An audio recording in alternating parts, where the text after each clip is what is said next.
ಜನರ ಆಶೀರ್ವಾದದಿಂದ ಕಾಂಗ್ರೆಸ್ ಆಡಳಿತಕ್ಕೆ ಬಂದು ಜನರ ಅಭಿವೃದ್ಧಿಗೆ ಬೆಳವಣಿಗೆಗೆ ಬೇಕಾದ ಅನುಷ್ಠಾನವನ್ನ ಪ್ರಗತಿಗೆ ತರಲಾಗಿದೆ.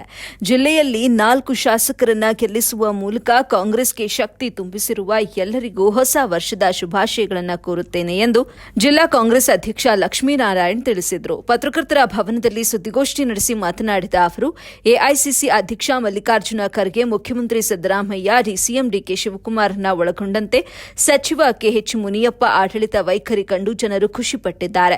ನುಡಿದಂತೆ 5 ಗ್ಯಾರಂಟಿಗಳನ್ನು ಈಡೇರಿಸುವ ಕಾಂಗ್ರೆಸ್ ಸರ್ಕಾರಕ್ಕೆ ನಿಮ್ಮೆಲ್ಲರ ಆಶೀರ್ವಾದ ಇರಬೇಕು ಅಂತ ಮನವಿ ಮಾಡಿದರು. ಬಳಿಕ ಜಿಲ್ಲಾ ಕಾಂಗ್ರೆಸ್ ಕಾರ್ಯದರ್ಶಿ ಊರುಬಾಗಿಲು ಶ್ರೀನಿವಾಸ್ ಅವರು ಮಾತನಾಡಿ, ಜಿಲ್ಲೆಯಲ್ಲಿ ಸಮರ್ಥವಾಗಿ ಆಡಳಿತ ನಡೆಸಲು ಮತದಾರರು ಅವಕಾಶ ನೀಡಿದ್ದಾರೆ. ಅವರ ಭರವಸೆಗಳನ್ನು ಪೂರೈಸುವುದೇ ನಮ್ಮೆಲ್ಲರ ಮಹತ್ವಾಕಾಂಕ್ಷೆ. ಸರ್ಕಾರ ರಚಿಸಿ 6 ತಿಂಗಳು ಪೂರೈಸಿ ನಿಮ್ಮೆಲ್ಲರ ಆಶೀರ್ವಾದದಿಂದ ಮುನ್ನುಗ್ಗುತ್ತಿದೆ ಅಂತ ಹೇಳಿದ್ರು. ಇನ್ನು ಕಾಂಗ್ರೆಸ್ ಎಸ್ಸಿ ಘಟಕದ ಜಿಲ್ಲಾಧ್ಯಕ್ಷ ಜಯದೇವ್ ಕೂಡ ಮಾತನಾಡಿ, ರಾಜ್ಯದ 28 ಸ್ಥಾನಗಳಲ್ಲಿ ಕಾಂಗ್ರೆಸ್ ಅಭ್ಯರ್ಥಿಯನ್ನ ಗೆಲ್ಲಿಸಿಕೊಳ್ಳಲು ವರಿಷ್ಠರು ಕಾರ್ಯಕರ್ತರು ಮುಂದಾಗಿದ್ದಾರೆ. ಮಲ್ಲಿಕಾರ್ಜುನ ಖರ್ಗೆ ಅವರು ಪ್ರಧಾನಮಂತ್ರಿ ಹುದ್ದೆಗೆ ಅರ್ಹರಾಗಿದ್ದು, ಬಿಜೆಪಿಯನ್ನ ಸೋಲಿಸುವ ಮೂಲಕ ಕಾಂಗ್ರೆಸ್ ಅಭ್ಯರ್ಥಿಗಳನ್ನ ಗೆಲ್ಲಿಸಿ ಅವರನ್ನ ಪ್ರಧಾನಮಂತ್ರಿಯಾಗಿ ನೋಡಲು ನಾವೆಲ್ಲರೂ ಒಗ್ಗಟ್ಟಾಗಿ ದುಡಿಯುತ್ತೇವೆ ಅಂತ ಹೇಳಿದ್ರು.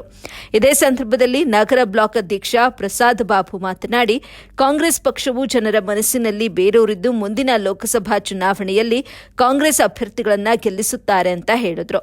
ಇನ್ನು ಸುದ್ದಿಗೋಷ್ಠಿಯಲ್ಲಿ ಕಾಂಗ್ರೆಸ್ ಗ್ರಾಮಾಂತರ ಬ್ಲಾಕ್ ಅಧ್ಯಕ್ಷ ಉದಯ್ ಶಂಕರ್, ಮಾಜಿ ಅಧ್ಯಕ್ಷ ಅಥಾವುಲ್ಲಾ, ಎಸ್ಟಿ ಘಟಕದ ಜಿಲ್ಲಾಧ್ಯಕ್ಷ ನಾಗರಾಜ್, ರಾಜ್ಯ ಹಿಂದುಳಿದ ವರ್ಗಗಳ ಉಪಾಧ್ಯಕ್ಷೆ ಸವಿತಾ ಮಂಜುನಾಥ್, ಮುಖಂಡರಾದ ಸಜ್ಜದ್ ಉಲ್ಲಾ, ನಾಗರಾಜ್ ಗೌಡ ಮತ್ತಿತರರು ಉಪಸ್ಥಿತರಿದ್ದರು.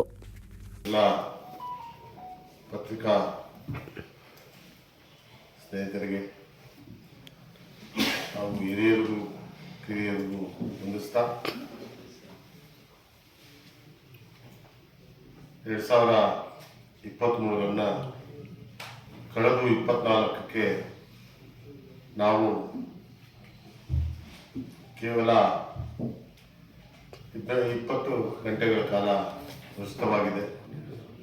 ಅದಕ್ಕೆ ಹೊಸ ವರ್ಷದ ಆರ್ಥಿಕ ಶುಭಾಶಯಗಳು ತಮಗೆಲ್ಲರಿಗೂ. 2023 ಹಲವು ವಿಚಾರಗಳು, ಹಲವು ಘಟನೆಗಳು ಗತಿಸಿ ಈ ರಾಜ್ಯದಲ್ಲಿ ಸುಭದ್ರವಾದ ಸರ್ಕಾರವನ್ನು, ಕಾಂಗ್ರೆಸ್ ಸರ್ಕಾರವನ್ನು ತಂದುಕೊಟ್ಟಂಥ ಕರ್ನಾಟಕದ ಜನತೆಗೆ ಈ ಮೂಲಕ ನಾನು ಕೃತಜ್ಞತೆಯನ್ನು ಸಲ್ಲಿಸುತ್ತಾ, ಮುಂದಿನ ದಿನಗಳಲ್ಲಿ ಬರುವ ಲೋಕಸಭಾ ಚುನಾವಣೆಯಲ್ಲಿ ಕಾಂಗ್ರೆಸ್ ಪಕ್ಷವನ್ನು ಅತಿ ಹೆಚ್ಚಿನ ಸಂಖ್ಯೆ ಇದೆಯೋ ರಾಜ್ಯ ಸರ್ಕಾರ ಮಟ್ಟಕ್ಕೆ ನಮ್ಮ ರಾಜ್ಯ ಸರ್ಕಾರದಲ್ಲಿ. ಸೊ ಅದನ್ನೆಲ್ಲ ಆ ಕಾರ್ಯಕ್ರಮಗಳನ್ನೆಲ್ಲ ಜನಗಳ ಹತ್ರ ತಲುಪೋ ನಿಟ್ಟಿನಲ್ಲಿ ನಾವು ಕೆಲಸ ಮಾಡಿದ್ದೀವಿ. ಫಾರ್ ಎಕ್ಸಾಂಪಲ್, ಅಭಿವೃದ್ಧಿ ಯಾವ್ದಾಗಿದೆ ಸರ್, ಯಾವ್ದಾಗಿಲ್ಲ, ಏನು ಅನುದಾನ ತರ್ತಾ ಇದ್ರೆ ಏನು ಅಲ್ಲ. ಆಕ್ಚುಲಿ ಇರೋದು ನೋಡಿದ್ರೆ ಪೌರಾಯುಕ್ತರದ್ದು ಎಷ್ಟು ಗೊಂದಲ ಇದೆ ಹೇಳಿ. ಒಂದು ಖಾತೆಗೋಸ್ಕರ 50,000 ರೂಪಾಯಿ, 1 ಲಕ್ಷ ರೂಪಾಯಿ ಲಂಚ ತಗೊಂತ ಇದಾರೆ ಅಂದ್ರೆ ಕಾಂಗ್ರೆಸ್ ಪಕ್ಷದ ಅಧಿಕಾರಿಗಳು ಎಲ್ಲಿದ್ದಾರೆ? 2 ಲಕ್ಷ ಎಲ್ಲಿದ್ದಾರೆ ಸರ್? ನಿಜ ಹೋಗ್ತದೆ ಸರ್. ಆಡಳಿತಕ್ಕೆ ಬಂದು 6 ತಿಂಗಳಾಗಿದೆ. ಜಿಲ್ಲಾ ಪಂಚಾಯತ್ನಲ್ಲೂ ಯಾರೂ ಇಲ್ಲ.